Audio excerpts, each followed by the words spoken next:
이 시간 우리 하나님 말씀 함께 읽겠습니다. 누가복음 6장 12절에서 우리 19절까지 함께 읽도록 하겠습니다. 누가복음 6장 12절에서 19절까지의 말씀입니다.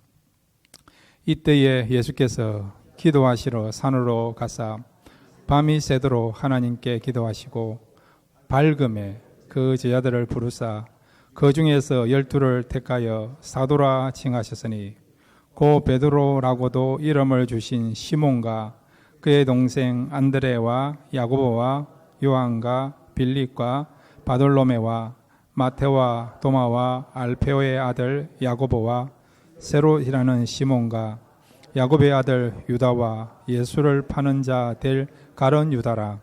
예수께서 그들과 함께 내려오사 평지에 섰으니 그 제자의 많은 무리와 예수의 말씀도 듣고 병 고침을 받으려고 유대 사방과 예루살렘과 두로와 시돈의 해안으로부터 온 많은 백성도 있더라. 더러운 귀신에게 고난받는 자들도 고침을 받은지라. 온 무리가 예수를 만지려고 힘쓰니 이는 능력이 예수께로부터 나와서 모든 사람을 낫게 함이러라. 아멘. 이 시간 우리 같이 한번 기도할까요? 말씀을 통해서 은혜 받게 달라고, 말씀이 우리 마음에 심겨지고 말씀이 들려짐으로 다시 우리가 생명을 얻고 힘을 얻고 하나님의 위로를 받을 수 있는, 다시 한번 우리가 소망을 가질 수 있는 귀한 시간 될 수 있도록 말씀이 들려지게 하옵소서. 말씀이 내 마음에 비춰지게 하옵소서.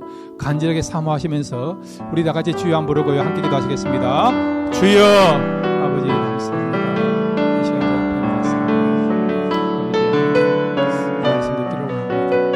말씀이 들려지고 말씀의 빛을 보기를 원합니다. 말씀의 능력을 체험하기를 원합니다. 말씀을 통해서 우리에게 주시는 것이 영적인 한기를 저희들 체험하기를 원합니다. 보여주시고 들려주시고 느끼게 하소서. 세상에서 얻을 수 있는 것은 기쁨과 진정한 승리를 얻는 계속 하나님께서 이 시간에 역사하셔서 말씀을 들고 있습니다. 우리가 삶의 앞에 보경 제시고 그런 힘을 주시겠습니다. 이 시간 말씀대로 새로운 도시고 말씀대로 하나님을 경외하는 귀한 시간 되게 하옵소서. 이렇게 하여 주옵소서. 큰 은혜 베풀었습니다. 예수님. 하나님 나라는 말씀으로 임하는 줄로 믿습니다. 이 시간 저희들 말씀을 사모하며 듣기를 원합니다. 말씀을 통해서 하나님과 가까워지게 하여 주시고 살아계신 하나님을 만나게 하옵소서. 하나님을 만남으로 내가 누구인지, 내가 어디로 가야 되는지, 내가 무엇을 위해 살아야 될 것인가를 발견할 수 있는 복된 시간 되게 하옵소서. 말씀은 능력인 줄로 믿습니다. 우리를 새롭게 하는, 변화시키는, 또 새 인생을 살게 하는 그런 능력이 말씀 속에 있는 줄로 믿습니다.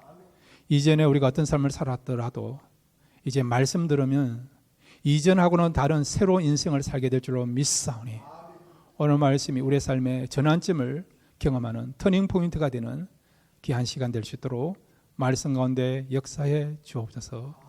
예수님의 이름으로 기도드렸습니다. 아멘. 오늘 말씀을 통해서 다시 한번 주님을 경험하시고 또 앞으로 우리가 무엇을 위하여 어떻게 살아야 될 것인가, 삶에 대한 분명한 방향을 잡을 수 있는 복된 시간 되시기를 바랍니다. 오늘 말씀은요, 예수님이 함께 사역하게 하여 12명의 제자를 부르시고 선택하시는 내용이에요. 그 당시에 예수님을 따르는 사람들이 너무 많습니다. 수많은 사람들이 예수님을 따라다닌 거예요.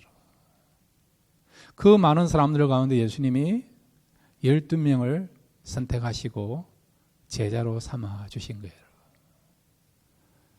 우리가 성경에 보면 예수님의 여러 제자가 있어요.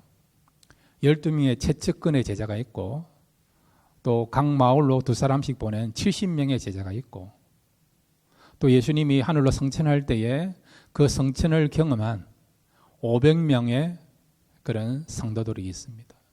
자, 그런데 그 가운데 12명의 제자로 선택받은 것은 특별한 의미가 있다고 생각할 수 있는 거죠. 저와 여러분도 마찬가지예요.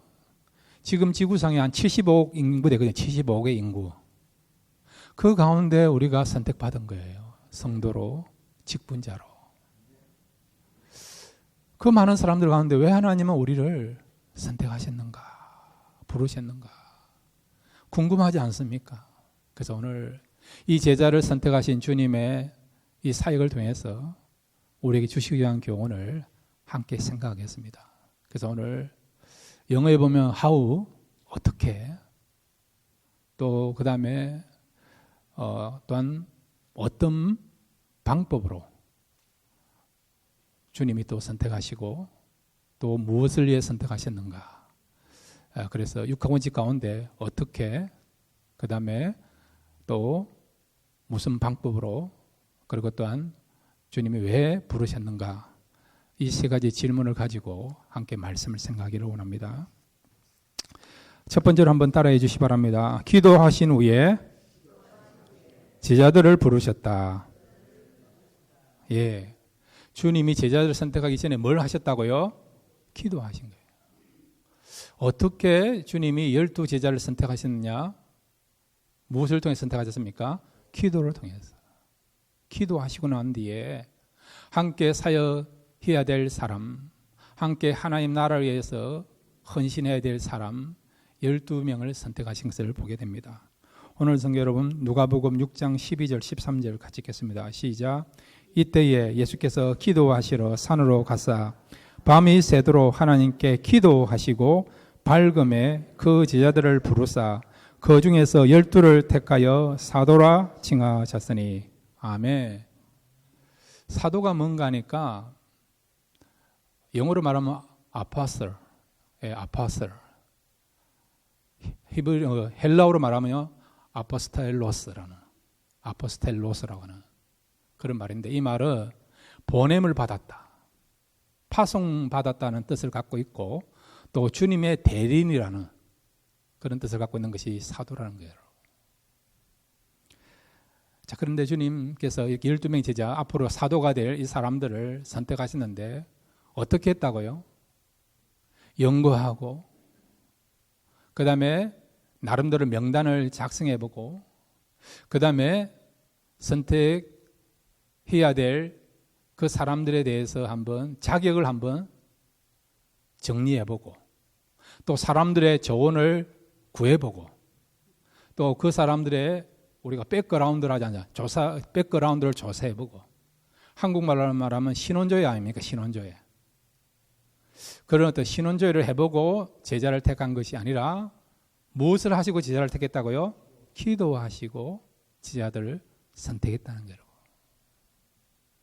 자, 여러분 가운데 어떤 분은요, 예수님은 모든 것을 아시는 전지하신 주님이고 능력을 가지신 전능하신 하나님이신데 기도할 필요가 있는가? 우리의 모든 것을 아시는 분인데 기도할 필요가 있는가? 그런 의문을 갖고, 그런 질문을 갖고 있는 분 있지 않습니까?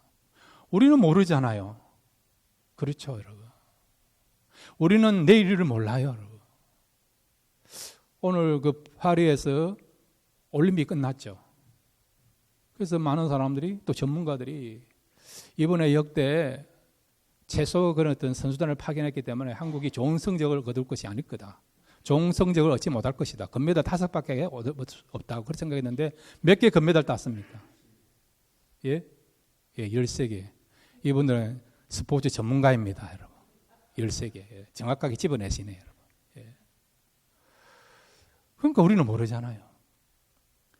2주 전만 하더라도 이번에 한국이 최소 선수들을 파견했는데 13개의 금메달을 딸 거라고 몰랐잖아요, 여러분. 그렇지 않습니까, 여러분?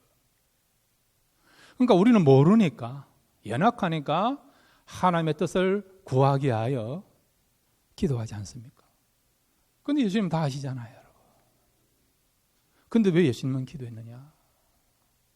어떤 신학자는 우리에게 본을 보이고자, 기도가 중요하니까 우리가 늘 기도해야 되니까 본을 보이고자 예수님이 기도했다. 그렇게 주장하는 사람이 있습니다. 물론 그런 면도 있지만 그건 아니에요, 여러분. 나한테 아무 유익이 없는데, 효력이 없는데 그냥 사람들의 시선을 생각해서 내가 한다. 여러분, 그렇지 않습니다. 바리새인들은 그렇게 살았죠, 여러분. 사람들에게 보여주기 위하여서 금식하고 기도하고 구제한 거 알고 있지 않습니까? 심지어는 몸에다가 방울을 차고 다니면서 딸랑딸랑 거리면서 누가 보더라도 바리새인이다 알리도록 하게 하여, 보여주기 위하여 그들은 그것도 길거리에서 기도하고 길거리에서 자기의 선함을 나타냈던 인물들이 바리새인 아닙니까? 예수님은 그런 거 아니에요. 그러면 여러분, 예수님은 왜 기도하셨느냐? 바로 기도함으로 하나님의 뜻을 알게 하여 기도하신 거고요. 기도함으로 하나님의 능력을 공급받을 수 있기 때문에 주님은 기도하신 것입니다. 그래서 주님은 피곤하더라도요, 새벽 미명에 이른 아침에 일어나서 기도하신 것입니다. 자, 마가복음 우리 1장 35절을 같이 읽겠습니다. 시작. 새벽 아직도 밝기 전에 예수께서 일어나 나가 한적한 곳으로 가사 거기서 기도하시더니, 아멘. 새벽 미명에 아직 해가 떠오르지 않은 그 이른 아침, 이른 새벽에 주님은 나가서 기도하신 거예요. 왜? 하나님의 뜻을 알고 하나님 뜻에 맞는 사역을 하기 위하여, 하나님 뜻을 알게 하여 기도하신 것이고, 그 다음에 하나님의 능력을 공급받게 하여 주님은 기도하셨어요. 그러니까 주님의 능력의 비결은 기도하심으로 더욱더 성령 충만하여 하나님의 사역을 감당하게 된 것을 우리가 알아야 된다는 겁니다. 주님은 사역할 때도 그렇게 했고, 제자를 선택할 때도 그렇게 했고, 십자가를 지시는 전날 밤에도 겟세마네 동산에서 밤이 맞도록 땀이 여러분 핏방울이 될 정도로 주님은 기도하신 것이죠. 여러분. 주님이 그렇게 했단다면 저와 여러분도 우리가 매 순간 하나님 뜻을 위하여 기도하시고, 기도함을 통해서 하나님의 능력을 받아서 모든 일을 감당할 수 있는 주의 사람들, 하나님의 사람들 되시기를 바랍니다. 그래서 요한복음 8장 28절에서 29절 주님이 말씀하신 내용이에요. 같이 읽겠습니다. 요한복음 8장 28절 29절입니다. 시작. 이에 예수께서 이르시되 너희가 인자를 든 후에 내가 그인 줄을 알고 또 내가 스스로 아무것도 하지 아니하고 오직 아버지께서 가르치신 대로 이런 것을 말하는 줄도 알리라. 나를 보내시니가 나와 함께 하시도다. 나는 항상 그가 기뻐하신 일을 행함으로 나를 혼자 두지 아니하셨느니라. 아멘. 여기 28절에 오직 아버지께서 가르치신 대로 이런 것을 말하는 줄도 알리라. 아멘. 아버지가 가르쳐 주신 대로 주님은 그렇게 한 거예요. 아버지의 뜻을 알기 하여서, 깨닫게 하여서 늘 기도하신 거고, 그 다음에 기도를 통해서 하나님의 능력을 공급받아서 그 아름다운 사역을 잘 감당하신 것입니다. 그러면 날마다 우리의 삶에 있어서 방향이 중요하죠. 방향. 내가 누구를 만나고, 그 다음에 어디로 가고, 무엇을 하고, 이런 방향, 디렉션이 중요하지 않습니까? 이 디렉션을 결정할 때 여러분, 그냥 사람들의 조언 구하지 마시고요, 세상의 흐름, 그런 것에 이런 방향을 맡기지 마시고요, 주님이 그렇게 한 것처럼, 우리의 신앙의 선배들이 그렇게 한 것처럼 항상 하나님께 나와 기도하셔서 물으시기를 바랍니다. 여러분 믿음으로 구하시고 간절하게 구하시면 하나님이 보여주시고 들려주십니다. 확신케 하십니다. 확신케 하세요, 여러분. 확신 없이 하면요, 나중에는 얼마나 후회합니까? 그때 좀 더 기도하면서 하나님 뜻을 구할 것. 인 것 같았는데 아닌 경우가 얼마나 많습니까? 그러니까 여러분, 우리는 무엇을 결정하고 행할 때 분명한 확신 가운데 거해야 돼요. 확신은 어디서 나오느냐? 여러분 기도할 때 확신을 주십니다. 깨닫게 해주세요. 감동을 주십니다. 환경적으로 지금 준비가 안 돼 있어요, 여러분. 그 일을 할 수 있는 상황이 아닙니다. 그런데도 하나님이 확신을 주지 않습니까? 믿고 나가면 길이 열려지지 않습니까? 회복이 되고 치유가 되고 형통하게 되고 또 사람들을 만나게 되는 이 은혜를 베풀어 주신 것을 우리가 알고 있지 않습니까? 그러니까 여러분, 분명한 확신이 올 때까지 하나님 뜻을 구하시고 또 하나님 능력 받아서 행함으로 항상 우리는 하나님 뜻대로 행할 수 있는 하나님의 사람들 되시기를 바랍니다. 두 번째로 주님께서 이 제자들을 선택하셨는데 그러면 무엇으로 그들을 불렀습니까? 어떤 기준으로 불렀습니까? 어떤 기준으로? 자, 한번 따라해 주시기 바랍니다. 하나님의 은혜로 부르셨다. 예. 누가복음 우리 6장 13절을 같이 읽겠습니다. 시작. 밝음에 그 제자들을 부르사 그 중에서 12를 택하여 사도라 칭하셨으니. 아멘. 지금 많은 사람들이 예수님을 따라다닙니다. 수많은 사람들이 예수님을 따라다닙니다. 예수님은 지금 전국구 영웅이 되고 스타가 된 거예요, 여러분. 요즘 뭐 아이돌보다도 더 유대인들의 관심을 받고 있는 그런 분입니다.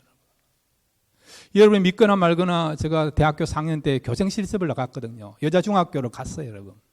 중2 그 반에 가서 교생 실습을 한다는 말을 했는데 지금은 제가 좀 배도 나오고 그랬는데 그때는 아주 날씬했거든요. 한 달 반 동안 완전히 그 학교 스타가 돼가지고요. 스타가 돼가지고 막. 예. 점심 때 음료수는 그냥 자동으로 해결한 적이 있습니다. 예. 그런데 여러분 예수님은 지금 전국구 스타예요. 전국구 스타. 오늘도 보면 예수님을 찾아 나와가지고 만져주기를 바라나. 예수님이 만져주지 않으니까 자신이 예수님의 손에다가 예수님 몸에다가 손을 얹고 만지기를 바라는 그런 일이 일어나지 않습니까? 그 많은 사람 가운데 예수님이 유독 12명을 택한 거예요, 여러분. 그러면 기준이 있을 거 아니에요, 기준이, 여러분. 자, 우리가 사람을 뽑을 때 어떤 기준입니까? 먼저 학력을 보잖아요, 학력. 아카데미 백그라운드 보지 않습니까? 그 다음에 익스피리언스 백그라운드. 경력을 보지 않습니까? 그 다음에 부모님의 그런 어떤 백그라운드를 보지 않습니까? 북한 말로 하면 토대라죠, 토대. 부모님의 백그라운드를 보지 않습니까? 근데 예수님은 어떤 기준으로 이렇게 중요한 12명을 뽑았느냐? 하나님의 은혜 가운데서 뽑았다는 거예요. 이 말은 세상적인 기준을 보지 아니했다. 세상적인 어떤 그런 백그라운드를 보지 아니했다는 거죠. 그래서 사도 바울이 이렇게 고백하고 있습니다. 자기가 사도가 된 것에 대해서 이렇게 성령의 음성을 가지고 고백하고 있습니다. 고린도전서 15장 10절입니다. 시작. 그러나 내가 나 된 것은 하나님의 은혜로 된 것이니 내게 주신 그의 은혜가 헛되지 아니하여 내가 모든 사도보다 더 많이 수고하였으나 내가 한 것이 아니요 오직 나와 함께 하신 하나님의 은혜로다. 아멘. 세상적인 기준을 가지고 보면 사도 바울은 사도가 될 수 없죠. 복음을 반대하는 사람이고 교회를 핍박하는 원수 아닙니까? 원수, 여러분. 그런 사람을 여러분 사도로 삼았다, 제자로 삼았다 그러면 교회가 큰일 나는 거 아닙니까? 이 사람 때문에 늘 긴장하는 거 아닙니까? 이 사람이 내부 고발자가 돼가지고 교회를 힘들게 하고 성도를 힘들게 하지 않을까? 위장 취업한 것처럼 교회를 무너뜨리게 하여 지금 이 사람이 교회 안에 들어온 건 아닐까? 요즘 한국의 교회들마다 제일 걱정이 뭐냐? 신천지라, 신천지. 여러분. 그래서 어떤 교회들은 아예 신천지 교인들은 우리 교회에 들어오면 안 됩니다라고 그런 팻말을 붙인 교회도 있다 하더라고요. 얼마 초대교회 입장에서 보면 사도 바울이 예수를 믿었다고 하는데 얼마 전까지 교회를 핍박하고 성도를 핍박했던 교회에서 보면 원수 같은 사람이 사도 바울 아닙니까? 그런데 그런 사람이 예수님의 제자가 되고 사도가 되게 된 거예요, 여러분. 주님이 그렇게 선택하신 것이죠. 근데 사도 바울이 뭐라고 고백하느냐? 나같이 복음에 대해서 해방자요, 핍박자인 이런 사람을 사도로 삼으신 것은 주님의 은혜이다. 그래서 나의 나됨은 하나님의 은혜라고 고백하는 거죠. 이거는 여러분 사도 바울뿐만 아니라 예수님의 12제자 마찬가지예요. 베드로, 요한, 그 다음에 야고보, 마태, 도마, 여러분, 바돌로메, 마지막에 가룟 유다까지도 어떤 세상적인 학벌을 본 것도 아니에요, 여러분. 인물을 본 것도 아닙니다, 여러분. 부모가 얼마나 든든한 백그라운드를 갖고 있느냐, 귀족이냐, 왕족이냐, 그런 거 보지도 아니했어요. 그냥 하나님의 은혜로 부르셨다는 것이더라고요. 그러면 왜 하나님은 하나님의 은혜로 12지대를 선택하시고 왜 하나님의 은혜로 세상 많은 사람 가운데 우리를 성도로 삼으시고 직분자로 삼아주시고 천국 시민으로 삼아주셨느냐? 자, 고린도전서 우리 1장 27절부터 29절까지 같이 읽겠습니다. 시작. 그러나 하나님께서 세상에 미련한 것들을 택하사 지혜 있는 자들을 부끄럽게 하려 하시고 세상에 약한 것들을 택하사 강한 것들을 부끄럽게 하려 하시며 하나님께서 세상에 천한 것들과 멸시받는 것들과 없는 것들을 택하사 있는 것들을 패하려 하시나니 이는 아무 육체도 하나님 앞에서 자랑하지 못하게 하려 하심이라. 아멘.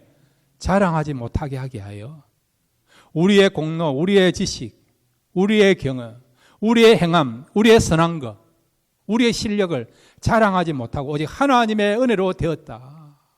그것을 깨닫고 감사하도록 하게 하여 하나님께서 우리를 성도로 삼아주시고 직분자로 삼아주시고 예수님 당시에 12제자를 선택하셨다는 거예요. 여러분, 은혜가 뭡니까? 선물 아닙니까? 선물. God's gift. 하나님의 선물 아닙니까? 이 말은 뭐냐? 공짜예요, 공짜. 값 없이 차별 없이 누구에게나 하나님 주시는 그 선물이 뭐라고요? 은혜입니다. 은혜. 은혜 가운데 최고의 은혜는 뭡니까? 구원이라는 구원이라고. 여러분이 구원받은 거 하나님의 은혜로 된 줄로 믿으시기를 바랍니다. 여러분이 장로가 되고 권사가 되고 안수집사가 되고 성도가 되고 찬양대가 되고 또 그다음에 우리 그 찬양팀이 되게 된 거 다 하나님의 은혜로 된 줄로 믿으시기를 바랍니다. 저도 마찬가지예요. 제가 목사가 된 것도 목사 아들이었기 때문에 목사가 된 것이 아니고 하나님의 은혜로 목사가 되게 된 것입니다. 세상에 여러분 저보다 똑똑하고 훌륭한 사람들이 얼마나 많이 있습니까? 그런데 하나님 그 사람 가운데 저를 목회자로 삼으신 것도 하나님의 은혜로 된 줄로 저는 믿고 있습니다. 신명기 여러분 7장 7절을 보면 하나님의 열국의 많은 민족 가운데 이스라엘 백성을 하나님의 성민으로 거룩한 백성으로 삼으신 이유를 말씀해 주고 있어요. 그 이유는 뭐냐? 너희들이 열국 가운데 그 수가 많고 강해서가 아니고 열국의 어떤 민족보다 가장 적은 수를 가졌기 때문에 내가 택했다는 거예요. 적은 수, 여러분. 적은 수란 것은 무엇이냐? 미약하다는 거 아닙니까? 세상적으로 내세울 게 없다는 거죠, 여러분. 자, 여러분, 야곱이요, 애굽에 내려갈 때에 그 야곱의 가족 수가 몇 사람입니까? 70명. 민족이라 할 수도 없죠, 여러분. 그랬던 그 야곱의 가족을 하나님께서 하나님의 택한 백성으로 이스라엘 이름으로 이름하시고 칭하시고 하나님의 구원 역사를 위해서 하나님의 축복의 역사를 위해서 선택하시고 부르신 것이죠, 여러분. 주변에 애굽도 있고 여러분 아람도 있고 블레셋도 있고 이스라엘보다도 정말 강한 민족들 많아요, 여러분. 더 화려하고 더 앞선 문화를 갖고 있는 문명을 갖고 있는 더 지식이 많은 민족들이 많이 있습니다. 그런 나라들 가운데 하나님께서 왜 하나님의 택한 백성으로 성민으로 이스라엘을 삼으셨느냐? 그 이유는 뭐냐? 너희들이 똑똑해서 그런 게 아니라는 거예요. 열국의 어떤 민족보다도 가장 그 수가 적었기에 미약했기에 그래서 하나님의 은혜를 보여주고자 하나님의 은혜로 하나님의 백성을 삼으신다. 이렇게 약한 자를 택했다는 것은 우리 모두에게 가능성이 있다는 거죠. 강한 자만 택한다. 똑똑한 사람만 택한다. 집안 좋은 사람만 택한다. 외모만 출중한 사람만 택한다. 그러면 그렇지 못한 사람은 자격이 안 되는 거 아닙니까? 그 문턱을 들어갈 수 없는 거 아닙니까? 세상은 그렇게 하죠. 실력과 이야기하지 않습니까? 그런데 여러분 하나님 나라는 그렇지 아니한다는 거예요. 이렇게 약한 민족도 하나님 택한 백성으로 하나님 믿는 백성으로 하나님의 일을 할 수 있는 백성으로 삼으셨다 그러면 모든 민족에게도 가능성이 있다는 것을 그 문이 열려 있다는 것을 말씀해 주고 있는 것입니다. 실제로 예수님의 제자들 보세요. 예수님의 제자들 가운데 그 당시에 제일 잘 나가는 바리새인들이 있습니까? 사두개인이 있습니까? 왕족이나 귀족이 있습니까? 아니지 않습니까? 대부분 의부들이고 또 지난주에 우리가 살펴본 것처럼 죄인 취급받는 세리도 있지 않습니까? 이렇게 미약하고 세상적인 기준으로 보면 자격이 부족한 사람임에도 불구하고 주님은 어떻게 해요? 그들을 주님의 제자로 사도로 불러주셨다는 거예요, 여러분. 그러니까 우리에게 가능성이 있죠. 이런 사람도 부르셨다면 우리도 얼마든지 주님께 부름받을 수 있고 주님의 제자가 되고 또 주님을 위해서 일할 수 있는 일꾼이 될 수 있다는 것을 말씀해 주고 있는 것입니다. 사랑하는 성도 여러분, 우리 모두는 하나님의 은혜, 하나님의 사랑과 하나님의 축복과 또 하나님께 쓰임받을 수 있는 은혜가 우리에게 주어주시다는 걸 믿으시기를 바랍니다. 하나님은 우리에게 큰 은혜를 주실 준비를 다 하고 계세요, 여러분. 그런데 우리가 이것을 받으느냐 안 받느냐, 믿음으로 받아들이느냐 안 받아들이느냐, 믿느냐 안 믿느냐에 따라서 은혜를 받을 수 있는 경우도 있고 은혜를 받지 못하는 경우도 있습니다. 오늘 이 시간에도 하나님의 은혜를 사모하십시오. 구원의 은혜를 사모하시길 바랍니다. 하나님 주시는 그 평강을 사모하시기를 바랍니다. 기쁨을 사모하시기를 바랍니다. 우리를 치유해 주시는 치유의 은혜를 사모하시기를 바랍니다. 우리의 문들을 열어주시는, 그를 형통케 하시는 그 축복의 은혜를 사모하시기를 바랍니다. 새롭게 하시는, 변화를 일으키시는 그런 생명의 역사를 사모하시기를 바랍니다. 사모하시면 사모하는 자에게 하나님께서 은혜를 주실 줄로 믿습니다. 여러분이 간절하지 않고 사모하지 않으면요, 아무리 하나님께서 우리에게 은혜를 주실 준비를 하고 있다 하더라도 은혜하고는 전혀 상관없는, 은혜 받지 못하고 무의미하게 살아가는 사람이 되는 거예요, 여러분. 정말 저는 제일 알땅고 예배 시간에 와가지고 은혜 받을 수 있음에도 불구하고 예배를 통해 은혜 받지 못하고 가시는 분 보면 너무 안타까워요, 여러분. 오늘 내 생애의 마지막 드리는 예배다, 그런 마음과 자세를 가지고 은혜를 사모하십시오. 그럴 때 전에하고는 전혀 다른 예배에 대한 기쁨을 누리게 되고 하나님이 우리에게 주시고자 하는 큰 은혜를 받는 기쁨이 충만하고 감동이 넘치고 얼굴에도 미소가 띄고 그런 기쁨을 우리가 다시 회복하고 얻게 되는 큰 은혜가 임하는 오늘 이 시간이 될 줄로 믿습니다. 우리 주님은 은혜로 그의 백성들을 부르시고 은혜로 사도로 삼아주셨습니다. 날마다 은혜를 삼으며 살아가시는 주의 백성들 다 되시기를 바랍니다. 세 번째로 여러분, 예수님은 무엇을 위해서 그의 제자들을 삼아주셨습니까? 우리도 마찬가지예요. 주님은 무엇을 위해 교회를 세우시고 우리를 성도로 삼아주셨습니까? 자, 세 번째 한번 따라해 주시기 바랍니다. 예수님이 하신 사역을 하라고 부르셨다. 예. 자기 이름을 내라고 한 것이 아니라 자기의 그때 이상향을 실현하라고 우리를 부르신 것이 아니라 예수님이 하신 사역을 하라고 우리를 불러주셨다는 거예요. 자, 마가복음 6장 12절 13절 같이 읽겠습니다. 시작. 마가복음 6장 12절 13절입니다. 시작. 제자들이 나가서 회개하라 전파하고 많은 귀신을 쫓아내며 많은 병자에게 기름을 발라 고치더라. 예. 여기 마가복음 6장 12절 13절에 보면 많은 귀신을 쫓아내며 많은 병자에게 기름을 발라 고치더라. 그렇게 했어요, 여러분. 복음을 전하고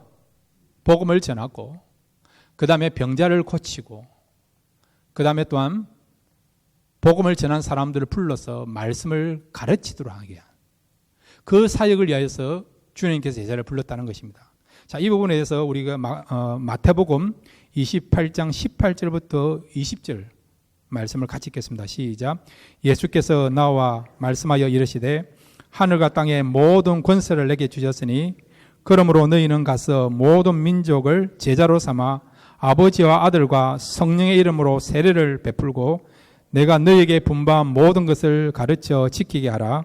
볼지어다 내가 세상 끝날까지 너희와 항상 함께 있으리라 하시니라. 아멘. 여기 보시면요, 제자를 삼으라는 거예요, 여러분. 제자를 삼기 이전에 먼저 복음을 전하고 복음을 이제 세례를 주고 그 다음에 예수님을 영접한 사람을 불러 모아서 말씀을 가르치고 주님의 제자를 삼으라는 거죠. 제자를 삼는 거. 또 우리가 지금 살펴본 것처럼 마가복음 6장 12절 13절에 살펴본 것처럼 우리가 병자를 고치는 그 사역을 감당하라고 제자를 삼으신 것이죠. 그래서 여러분, 교회의 사명, 성도의 사명은 뭐냐? 바로 말씀을 전하는 거. 그걸 전도라죠. 전도를 하기도 하고 선교를 할 수도 있고요.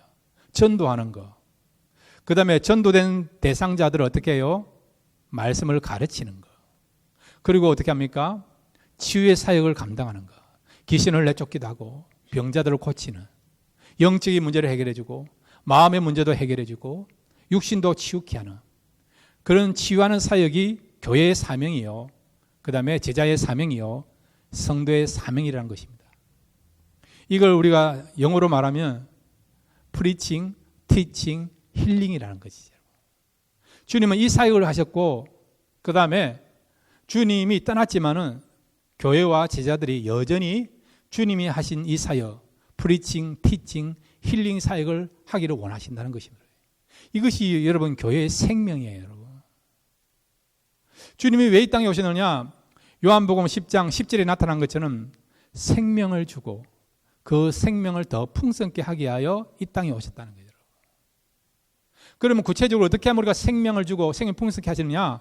주님이 하신 사역처럼 우리가 복음을 전하고 말씀을 가르치고 힐링 사역을 감당하면요, 그 속에는 생명을 주고 생명을 풍성케 하는 역사가 나타날 수 있는 것입니다. 교회는 여러분 그냥 친교 모임이 아닙니다. 여러분. 친교 필요합니다. 그렇지만 여러분 교회 사명은 복음을 전하는 거고 또한 말씀을 전함으로 믿음이 자라가게 하고 성숙케 하는 것입니다. 1세뿐만 아니라 2세 교회도 마찬가지예요. 여러분. 자녀들이 말씀을 통해서 믿음이 자라가고요, 성숙한 그런 하나님의 자녀가 되어가는 거예요. 여러분. 그를 위해서 우리가 말씀을 가르쳐야 되는 거죠. 뿐만 아니라 현실적인 문제도 우리가 외면하면 안 되는 거죠. 그래서 치유를 위하여 기도하고 그게 또 힘을 써야 된다는 것이죠. 그래서 우리가 복음을 전하고 가르치고 치유사를 감당함으로 말미암아 그러면 생명이 넘치는 그런 사역이 되고 교회가 되고 성도가 될 수 있는 것입니다. 그런데 이 사역을 우리가 하려고 할 때에 어떤 사람은 제일 힘든 게 뭐냐? 전도라고 생각하는 사람이 참 많아요. 여러분. 그래서 전도의 필요성은 알고 있지만 소중성을 알고 있지만은 전도가 힘드니까 전도해봤지만 또 상대방이 받아들이지 않고 거부할 수 있으니까 거절감을 당할까 싶어서 전도를 안 하는 사람도 있습니다. 여러분. 물론 전도에 대한 열정이나 확신이 부족해서 전도를 안 하는 사람도 있지만 거절당할 거에 대한 그런 불편함 때문에 전도를 안 하는 사람도 있어요. 여러분 부담 갖지 마시기 바랍니다. 오늘 마태복음 28장 18절부터 20절에 보면 하늘과 땅의 모든 권세를 내게 주셨으니 주님 속에 권세가 있고요. 그 주님의 권세를 우리에게 주신 것입니다. 요한복음 1장 12절에 영접하는 자 곧 그 이름을 믿는 자에게는 하나님의 자녀가 되는 권세를 주셨으니 우리에게 이미 하나님께서 권세를 주셨습니다. 그럼 이 권세가 어떻게 하면 발휘되느냐? 여러분 믿고 나가시면 주님께서 우리에게 주신 그 권세의 역사가 나타나게 될 줄로 믿습니다. 이번에 우리가 나바오 선교를 갔다 오지 않았습니까? 여러분 목회자는 어디에 가고 이러면 설교할 거리가 나옵니다. 설교할 거리가. 제가 얼마나 앞으로 나바오 선교에 대해서 더 우려먹을는지는 잘 모르겠어요. 여러분. 이번에 그 나바오 선교를 가가지고 그 집집을 돌아다니면서 이제 노방 정도를 했는데 어떤 집에 가가지고요 이제 대화를 나눈 가운데 그분이 복음의 필요성을 느끼고요 기도해달라 그러는 거예요. 기도해달라. 그리고 예수님 믿겠습니다 라고 이야기하는 거예요. 그래서 기도해주고 또 복음을 전하고 또 예수님을 영접한 그런 분이 계세요. 저희들은 그냥 믿고 나간 거예요. 여러분. 믿고 나가면 거절당할 수도 있는 거 아닙니까? 어떤 경우 문전박대를 당할 수도 있는 거 아닙니까? 안 열어주고 그냥 그 집을 폐쇄할 수도 있는 거 아닙니까? 근데 문을 열어주고요. 저희들이 대화 나눴을 때 그 대화를 들어주고 복음을 전했더니 복음을 또 듣고 내가 예수님 믿겠습니다라고 그리고 나를 위해서 기도해 달라고 그래서 복음의 그런 열매를 맺고 돌아온 그런 선교가 되었습니다. 그러니까 얼마든지 우리가요 현장 속에 임하시는 복음의 현장 속에 역사하시는 그 주님의 능력을 믿고 오늘 이 마태복음 28장 20절에 나타나는 것처럼 볼지어다 내가 세상 끝날까지 너희와 함께 한다는 이 말씀을 믿고 우리가 믿고 나아가면 얼마든지 우리의 입술을 통해서 우리가 전한 복음을 통해서 처음 복음을 듣는 사람이라 하더라도 복음을 받아들이고 예수를 믿는 역사가 일어난다는 것을 우리에게 말씀하고 있는 것입니다. 힐링 사역도 마찬가지예요, 여러분. 물론 우리가 기도하고 성령 충만해가지고 병자를 기도하는 것도 필요하죠. 그렇지만 여러분, 우리가 부족하지만 하나님의 능력을 믿고 하나님의 역사는 언제든지 나타날 수 있다. 그런 가능성과 믿음을 가지고 기도하면 얼마든지 여러분 병자가 낫고 고침받는 역사가 일어날 수 있다는 걸 믿으시기를 바랍니다. 저도 그런 것을 경험한 적도 있고 여러분. 그래서 우리가 마가복음 16장 17절 18절 보면 믿는 자에게는 표적이 따른다라고 말씀하고 있지 않습니까? 새 방언을 말하고 그 다음에 귀신을 제어하고 그 다음에 그 병자에게 손을 얹은 데 낫게 되는 역사가 일어난다는 것을 말씀하고 있지 않습니까? 베드로, 요한도 마찬가지예요. 성전 미문에서 날마다 구걸하는 그 안진뱅이를 만났죠. 그런데 어떻게 그 안진뱅이를 고칩니까?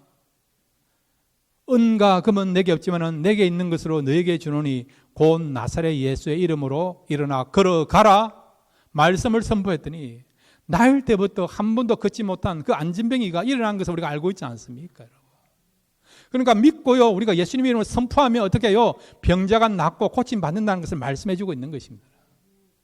사랑하는 성도 여러분, 복음 전하는 거, 우리가 말씀을 배우는 거, 또 말씀을 가르치는 거, 또 힐링 사역하는 거 쉬운 일은 아니에요, 여러분. 그럼에도 불구하고 주님이 그렇게 하셨고 또 주님의 제자들이 그렇게 해야 되고 또한 교회가 그 사역을 감당해야 되는 거예요, 여러분. 그렇게 할 때 여러분 이 사역을 통해서 진정한 생명을 주고 생명을 풍성케 하는 역사가 나타날 수 있고요. 또 그 사역을 잘 감당하며 하는 그 교회를 축복하시고 또 그 성도들의 가정과 사업장과 자녀 인생을 축복해 주십니다.